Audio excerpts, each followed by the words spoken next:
Bonsoir. Welcome to the newcomers, and welcome back for the others. The Broken Empire, Prince of Thorns, from Mark Lawrence, Chapter 14. So we rode out of Norwood. The peasants watched us, all sullen and dazed, and Rick cursed them, as if it had been his idea to keep them from a Renard bonfire, and now they owed him a cheer as he left. We left them the ruins of their own, decorated with the corpses of the men that ruined it. Poor compensation, especially after Rick and the brothers had stripped the dead of anything of worth. I reckoned we could make Crass city by nightfall, riding hard, and be banging on the gates of the tall castle before the moon rose. I shouldn't have been turning for home, picking up my old ways, and thinking once more about vengeance upon the Count of Renard. That's what instinct told me. But today, instinct spoke with an old and dry voice, and I no longer trusted it. I wanted to go home, perhaps because it felt as though something else required that I did not. I wanted to go home, and if hell rose up to stop me, it will make me desire it the more. We took the castle road, up through the garden lands of Uncrass. Our path ran alongside gentle streams, between small woods and quiet farms. I'd forgotten how green it was. I'd grown used to a world of churned mud, burned fields, smoke-gray skies, and the dead rotting on the ground. The sun found us, pushing its way through high cloud. In the warmth, our column slowed until the clatter of hoofs broke into lazy thuds. Gerard paused where a 3-bar gate led through the hedgerow. Beyond it, a field, golden with wheat, rolled out before us. He tore at the long grass around the gate's post. It felt as if God had poured honey over the land, sweet and slow, holding everything at peace. Norwood lay 15 miles, and 1,000 years behind us. Good to be back, eh, Jorg? Mackin pulled up beside me. He leaned forward in his syrup and drank in the air. Smells of home. And it did. The scent of warm earth took me back to times when my world was small and safe. I hate this place, I said. He looked shocked at that, and Mackin was never an easy man to shock. It's a poison men take willingly, knowing it will make them weak. I left Gerard my heels and let him hurry up the road. Mackin caught me up and cantered alongside. We passed Rick and Burlow at the crossroads, throwing rocks at the scarecrow. Men fight for their homeland, Prince, Mackin said. It's the land they defend, the king and the land. I turned to holler at the stragglers. Close the line! Mackin kept pace, waiting for an answer. Let the soldiers die for their land, I said to him. If the time comes to sacrifice these fields in the cause of victory, I'll let them burn in a heartbeat. Anything that you cannot sacrifice pins you, makes you predictable, makes you weak. We rode on at a trot, west, trying to catch the sun. Soon enough, we found the garrison at Shelney Ford. Or rather, they found us. The watchtower must have seen us on the trail, and 50 men came out along the castle road to block our way. I pulled up a few yards, short of the pikemen, strung across the road in a bristling hedge, double-ranked. The rest of the squad waited behind the spike wall, with drawn swords, save for a dozen archers arrayed among the corner of the field to our right, a score of ephors in the field opposite. Saw our approach and idled over to investigate. "Men of Shelney Ford," I called out. "Well met. Woolley is here." Mackin came up behind me, the rest of the brothers trailing in after him, easy in the saddle. A tall man stepped forward between two pikemen, but not too far forward. No idiot, this one. He wore the uncrest collar over a long chain shirt and an iron poletam low on his brow. To my right, a dozen sets of white knuckles trained on bowstrings. To my left, the ephors watched from behind the edge, complacent and chewing on the cud. "I'm Captain Codin." He had to raise his voice as one of the cows let out a low moo. "The king signs mercenaries at Ralston Fire. Armed bands are not permitted to roam into Encrass. State your business." He kept his eyes on Mackin, looking for his answer there. I didn't care for being dismissed as a child, but there's a time and place for taking offense. Besides, old Codin seemed to know his stuff.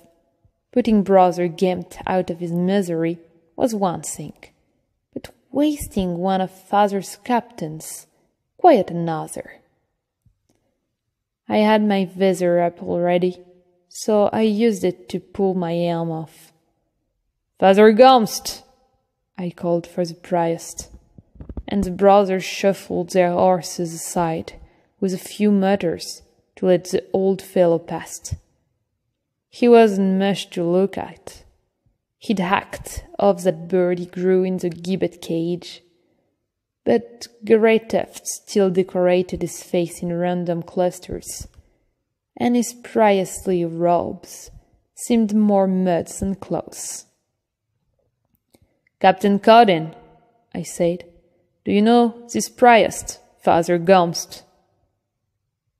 Codin raised an eyebrow at that. He had a pale face, and now it went paler. His mask took on a hard edge, like a man who knows he's the butt of a joke that he hasn't worked out yet. "Hey," he said, "the king's priest." He snapped his heels together and he cleaned his head, as if he were in court. It seemed funny out there in the road, with the birds tweeting overhead and the stink of the cows washing over us. "Father Gomst," I said, "pray tell Captain Codin who am I?" The old fellow puffed himself up a bit. He'd been listless and grey since Norwood, but now he tried to find a crumb or two of authority. "Prince Honoris George Ancras sits before you, Captain, lost and now returned. He is bound for his royal father's court, and you will do well to see that he gets there with proper escort." He glanced at me, screwing up what courage he had behind the foolish remnant of his bird. And a bass. A little snigger went up at that, on both sides of our standoff. It doesn't pay to underestimate a cleric. They know the power of words, and they use them to their own ends. My palm ached for the hilt of my sword. I saw old Gomst's head falling from his shoulders, bouncing once, twice, and rolling to a halt by the hooves of a black and white heifer. I pushed the vision away. "No bass, it's about time for a little roasting at court. Soft word and rose water make place the gentry, but those that fight the war live dirty. I return to my father as a man who has shared the soldier's lot. Let him know the truth of it." I let my words carry on the still air and kept my eyes on Gumsty. He had the wit to look away. My speech earned no rousing cheer, but Codin bowed his head, and we had no further mention of Bess. A shame, truth to be told, because I'd been looking forward to a hot tube ever since I decided to turn for home. So Codin left his second to command, the garrison, and rode with us. His escort of 2,000 riders swelled their numbers to nearly 60. Macon carried a lance from the Ford Armory now, flying the Ancras colors and royal crest. The garrison riders spread word through the villages as we passed. Prince York returned from the dead!" The news told ahead of us, until each town presented a larger and better prepared reception. Captain Codin sent a rider to the king before we left Chelney Fort. But even without his message, they would know of us in the tall castle well before we got there. At Bainstown, the bunting stretched across Main Street. 6 minstrels sporting lute and clavichord played. The king's word. With more gusto than skill, jugglers exchanged twirling firebrands, and a beer danced before the mill pond. And the crowds, people packed in so tight with no hope of riding through. A fat woman in a tent of a dress, which was stripped like a tourney pavilion, saw me amid the van. She pointed and gave a shriek that drowned the minstrel out. "Prince York! The stolen prince!" The whole place went mad at that, cheering and crying. They surged forward like wild things. Codin had his men in quick, though. I forgave him his earlier slit for that. If peasant had reached Rick, we'd have had a red slaughter. On the Leech Road, the brothers were more scared, but that's the only time I've seen more fear in them than there at Bainstown. Say, none of them knew what to make of it. Grumlow's left hand never left his dagger. Redkent grinned like a maniac, terror in his eyes. Still, they'd learned fast enough when they figured out the welcome that lay ahead. What they seen, the taverns and the wars. Well, there'd be no dragging them out of Bainstown in a week. One of the minstrels found a horn, and a harsh note cut through the tumult. Guards, red-robed, with black chain banners, cleared the path, and no less a man than Lord Nosar of Elm emerged before us. I recognized the man from court. He looked slightly fatter in his gilded showplate and velvets, rather more grey in the beard, spilling down his breastplate, but pretty much the same jolly old Nosar who rode me on his shoulders once upon a time. "Prince York!" The old man's voice broke for a moment. I could see tears shining in his eyes. It cocked me, that did. I felt it hook something in my chest. I didn't like it. "Lord Nosar," I gave back, and let a smile curl my lip. The same smile I gave Gempt before I let him have my knife. I saw a flicker in Nosar's eyes then, just a moment of doubt. He rallied himself. Prince York, beyond all hope, you've returned to us. I curse the messenger for a liar, but here you are. He had the deepest voice, rich and golden. Old Nosar spoke, and you knew it was truth. You knew he liked you. It wrapped you up, all warm and safe.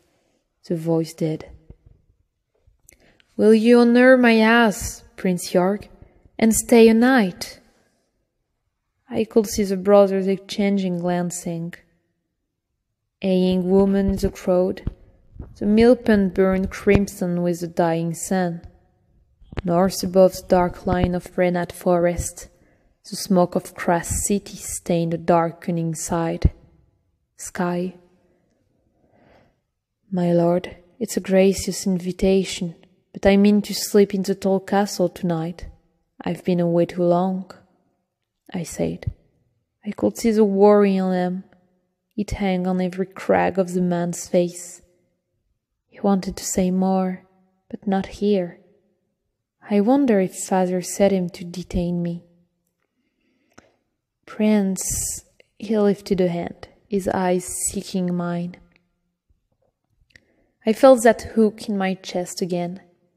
He would set me down in his high hall and talk of old time in that golden voice. He'd speak of William and mother. If there was a man who could disarm me, Nosar was that man. I thank you for your welcome, Lord Nosar. I gave him court formality, curt and final. I had 2 holes on the reins to turn Gerard. I think even horses liked Nosar. I led the brothers around by the river trail, trampling over some farmers' autumn turnips. The peasants cheered on, not sure what was happening, but cheering all the same. We came to the tall castle by the cliff pass, avoiding the sprawl of Kras city. The light lay below us, street beaded with torchlight. The glow of fire and lamp rising from windows not yet shuttered against the cool of the night. The watchman's lanterns pick out the old city, a skewed semicircle tapering down the river where the houses spilled out behind the walls, into the valley, reaching out along the river. We came to the west gate, the one place we could reach the high city, without trailing up through the narrow street of the old city. The guards raised the portcullises for us. First one, then the next, then the next. 10 minutes of creaking windlass and clanking chains. I wonder why the 3 gates were down. Did our foes truly press so close we must triple get the high wall? The gate captain came out, whilst his men sweated to raise the last portcullis. Archer watched from the battlement high above. No banting here. I recognized the man vaguely, as old as gumst, salt and paper hair. It was his sore expression I recalled the best, pinched around the mouth, as if it just that moment sucked a lemon. Prince York, we are told. He peered up at me, raising his torch almost to my face. Evidently, I had enough of the king's look about me to satisfy his curiosity. He lowered the torch fast enough and took a step back. I'm told I have my father's eyes. Maybe I do, though mine are darker. We could both give a stare that made men sink again. I've always thought I looked too girlish, my mouth too much the rosebud, my cheekbones too high and fine. It's of no great consequence. I've learned to wear my face as a mask, and generally I can write what I choose on it. The captain nodded to Captain Codden. He passed his gate over Macon without a flicker, missing Father Gomst in the crowd, and lingered instead on the nubbin before casting a dubious eye over Reich. "I can find a combination for your men in the Low City, Prince Jorg," he said. By the Low City, he meant the sprawl beyond the wall of Old City. "My companions can board with me at the castle," I said. "King Olidens requires only your presence, Prince Jorg," the gate captain said, "and that of Father Gomst and Captain Borsa, if he is with you." Mackin raised a mailed hand. Both the gate captain's eyebrows vanished up beneath his helmet. That Mackin Borsa? No. "One and the same," Mackin said. He gave the man a broad grin, showing altogether too many teeth. "Been a while, Relkin, you old bastard." "King Olidens requires no room for manoeuvre there. A polite little, 'Get your roads, come down the slants.' At least, Relkin made it clear enough from the start, rather than letting me lose faith by arguing the odds before overruling me with. King Oliden requires. Elban, take the brother down to the river, and find some rooms. There's a tavern, the Falling Angel. She'll be big enough for you all," I said. Alban looked surprised at having been chosen. Surprised but pleased. He smacked his lips over his toothless gum and glared back at the rest of them. "You are yours! Prince yours, Simon! Move it out!" "Killing peasants is a hanging offense," I said as they turned their horses. "Hear me, little Ricky? Even one, so no killing, no pillage, and no raping. You want a woman? Let the Count of Renar buy you one with his coin. Hell, let him buy you 3. All 3 gates stood open. "Captain Codden, a pleasure. Enjoy your ride back to the ford," I said. Codden bowed in the saddle and led his troopers off. That left just me, Gomst, and Mackin. "Lead on," I said, and Gate Captain Relkin led us through the west gate into the High City. We had no crowds to contend with. The hour was well past midnight, and the moon rode high now. The wide streets of the High City lay deserted save for the occasional servants scurrying from one great house to the next. Maybe a merchant's daughter or 2 watched us from behind the shutters, but in the main, the noble house slept sound and showed no interest in a returning prince. Gerod's hoofs sounded too loud on the flagstones leading up to the tall castle. 4 years ago, I left in velvet slippers, quieter than any mass. The clatter of iron shoe on stone hurt my ears. Inside, a small voice still whispered that I'd wake Father. Be quiet, don't press, don't even let your heart beat. Tall Castle is, of course, anything but tall. In 4 years on the road, I had seen taller castles, even bigger castles, but never anything quite like Tall Castle. The place seemed at once familiar and strange. I remember it as bigger. The castle may have shrank from the unending vastness I'd carried with me in my memory, but it still seemed huge. Tutor Lundis told me the whole place served as foundations for a castle so tall it would scrape the sky. He said that when men first built this, all we see now lay under the ground. The roadmen didn't build Tall Castle, but those who did had artifice almost to equal that of the roadmen. The walls were in quarry-hewed, but seemingly crushed rock that had once poured like water. Some magic set metal bars through the stone of the wall, twisted bar of metal tougher even than the black iron from the east.